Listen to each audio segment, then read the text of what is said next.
एक बार महात्मा बुद्ध के सामने एक राजा आया। उस राजा का नाम था श्रोण। तो राजा श्रोण जब महात्मा बुद्ध के सामने आए तो उन्होंने कहा कि मेरे मन में कुछ सवाल हैं। मैंने बहुत लोगों से पूछा है, बहुत बड़े बड़े साधु संतों से पूछा है, सन्यासियों से पूछा है, लेकिन मुझे किसी से भी उसका एक सही जवाब नहीं मिला है।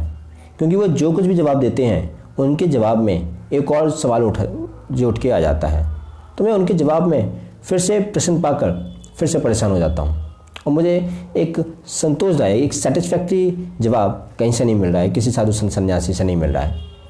तो जब वो महात्मा बुद्ध के पास गए कि उन्होंने कहा कि मैं आपकी शरण में आया हूँ, मुझे आपसे ये कुछ सवाल पूछने हैं, तो महात्मा बुद्ध ने उनसे कहा कि मैं तुम्हारे हर सवाल का जवाब दूंगा, लेकिन मेरी एक शर्त है कि तुम्हें मेरे पास 2 साल तक बिल्कुल मौन रहकर, बिना कोई शब्द सुने, जो है बिना कोई शब्द बोले, बिल्कुल अपने आसपास की कंडीशन पे जो है इफ़ेक्ट ना होकर, मतलब उस कंडीशन से इफ़ेक्ट ना होकर, बिल्कुल जैसे तुम हो ही नहीं वहाँ पर, तो इस तरीके से रहना पड़ेगा।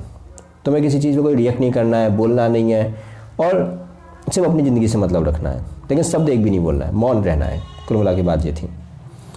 तो वो थोड़ा सा अचंभित हो गया कि यार 2 साल एक लंबा समय है, लेकिन फिर भी उसने हाँ कह दिया। अब जैसे ही उसने हाँ कहा तो महात्मा बुद्ध ने कहा कि फिर से एक बार सोच लो, 2 साल काफ़ी लंबा समय है।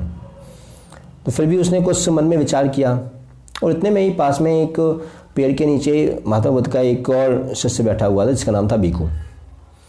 तो जैसे ही उसने हाँ कहा, उस राजा ने हाँ कहा कि ठीक है मैं 2 साल तक जो है आपके पास मौन रहकर रहने को तैयार हूँ, तो भिक्खु हंसने लगा। तो राजा ने कहा कि ये हंस क्यों रहा है? क्या ये मेरी बात पे हंस रहा है, मेरे सवाल पे हंस रहा है, या ये इसलिए हंस रहा है कि मैं राजा होकर भी ऐसे सवालों के पीछे मतलब पड़ा हुआ हूँ? तो महात्मा बुद्ध ने कहा कि मुझसे क्यों पूछ रहे हो, उसी से पूछ लो, क्योंकि हंस तो वो रहा है।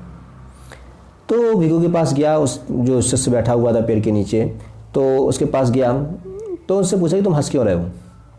तो उसने राजा से कहा कि देखो तुम्हें जो पूछना है अभी पूछ लो, क्योंकि 2 साल के बाद कुछ बचेगा नहीं पूछने के लिए। मैं भी इनके पास ऐसे ही कुछ पूछने के लिए आया था, इन्होंने मुझसे भी यही कहा कि 2 साल तक तुम मेरे पास मौन होकर रहो और उसके बाद फिर पूछना। मैंने 2 साल जो है यहाँ पे इनके पास मौन रहकर जो है होकर रहा और अब मेरे पास कुछ नहीं है पूछने के लिए। मुझे अपने सारे सवाल के जवाब जो है मिल चुके हैं। तो तुम्हें जो पूछना है अभी पूछ लो, क्योंकि 2 साल के बाद तुम्हारे पास कुछ रहेगा नहीं पूछने के लिए। तो राजा ने पूछा क्यों? क्योंकि मैं भूल जाऊंगा इसलिए? कहता नहीं, तुम्हारे पास ऐसा कुछ रहेगा ही नहीं, तुम्हारा मस्तिष्क एक तरीके से चेंज हो जाएगा, परिवर्तन हो जाएगा। तो उसकी बात सुना राजा ने और फिर उसके बाद फिर कुछ मन में विचार किया, लेकिन उसने हाँ कह दिया 2 साल के लिए मौन होकर महात्मा बुद्ध के पास रहने के लिए। 2 साल गुजर गए। 2 साल तक 2 साल बाद तो राजा भी भूल गया कि कौन सी तिथि थी, कौन सी तारीख थी जिस तारीख को 2 साल पूरे हो रहे हैं, लेकिन महात्मा बुद्ध को याद था। महात्मा बुद्ध ने जैसे ही 2 साल हुए वैसे ही राजा से कहा, राजा अब तुम पूछ सकते हो, तुम्हें जो कुछ भी पूछना है। और 2 साल के बाद जब महात्मा बुद्ध ने राजा से कहा कि अब तुम सवाल पूछ सकते हो जो भी तुम्हें पूछना है, तो उस राजा श्रोण ने कहा कि अब मुझे कुछ नहीं पूछना, मुझे अपने सारे सवालों के जवाब मिल चुके हैं। तो ये भी होता है मौन में। मौन होकर जब आप दुनियादारी को जो है ऑब्जर्व करते हैं, देखते हैं, लेकिन कुछ रिएक्ट नहीं करते कई बार, तो आपको अपने बहुत सारे सवालों के जवाब मिल जाते हैं। और शायद इसलिए किसी ने कहा है कि कभी कभी मौन सबसे अच्छा उत्तर होता है। ज़िंदगी का जो अंत है वो भी मौन में ही समाहित है। ज़िंदगी की जो शुरुआत है वो भी मौन से ही शुरुआत है। ओम जहाँ जाके समाप्त हो जाता है वो भी मौन है, वो सत्य का मौन है। इस दुनिया में जो कुछ भी है, जो कुछ भी हमें दिखाई देता है, उसके अंदर भी जो कुछ है वो भी मौन है। अब पृथ्वी के बाहर निकल जाइए, बाहर भी क्या है? शून्य सन्नाटा है बिल्कुल। जो कुछ भी हमें दिखाई देता है स्थूल तौर पर, चेतन तौर पर, उसके अंदर भी क्या है? मौन है। आज साइंटिस्ट बात कर रहे हैं, वैज्ञानिक बात कर रहे हैं डार्क मैटर के बारे में। वो डार्क मैटर भी क्या है, क्यों है, कैसे है भी कि नहीं है, या सिर्फ मनगढ़ंत कहानी है, क्यों है, मतलब उसके बारे में कुछ नहीं पता, लेकिन फिर भी बात कर रहे हैं डार्क मैटर के बारे में। इसी तरीके से हमारा मौन है।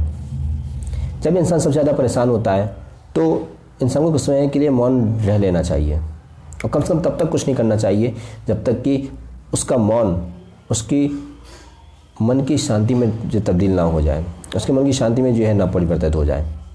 तो जब मन खाली हो जाए, जब मन में कोई विचार ना रहे, और मन के खाली होने पर यदि आपका मन चित्त अगर शांत है, उस समय डिसीजन लेना चाहिए।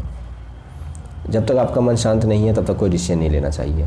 और ये उन लोगों के ऊपर भी जो है लागू होता है जो लोग कहते हैं कि मैं बिल्कुल ब्लैंक हो गया हूँ या हो गई हूँ और मुझे कुछ समझ में नहीं आ रहा है कि मैं क्या करूँ, तो ये उनके ऊपर भी लागू होता है। यदि आपका दिमाग बिल्कुल ब्लैंक हो गया है, खाली हो गया है और आपको कुछ समझ में नहीं आ रहा है कि आप क्या करें, तो कम से कम उस समय तक तो कुछ मत करो जब तक कि तुम्हारा मन खाली नहीं है और शांत नहीं है।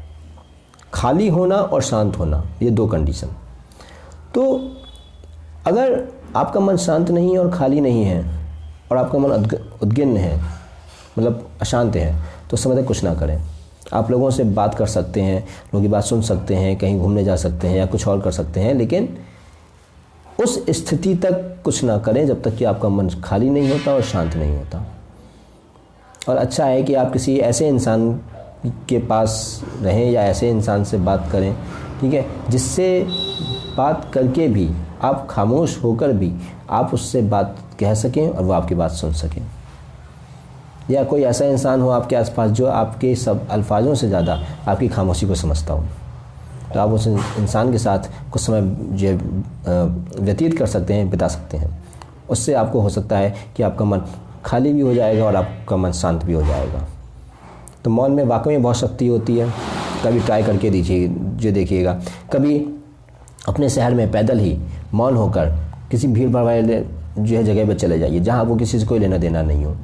किसी से कोई लेना देना नहीं होगा तो आप किसी से बात भी नहीं करोगे। किसी से बात नहीं करोगे तो आप मौन रहोगे। आप जंगलों की तरफ जा सकते हैं, आप पहाड़ों की तरफ जा सकते हैं, आप सुनसान रास्तों पर जा सकते हैं, और कुछ ना मिले तो आप शमशान घाट या मुर्दा घाट पर भी जा सकते हैं। वहाँ देखेंगे जाके कि बड़े बड़े जो सेठ धनवान लोग थे वो भी राख बनकर पड़े हुए हैं और उनकी खामोशी अब कभी नहीं टूटेगी। भैंसे वाला उनकी खामोशी को ले जाता है। तो मौन की एक बहुत ज़्यादा इम्पोर्टेंस है, बहुत ज़्यादा अहमियत है। कभी आपकी ज़िंदगी में उथल पुथल हो तो थोड़ा सा मौन को भी अपना कर देखिएगा।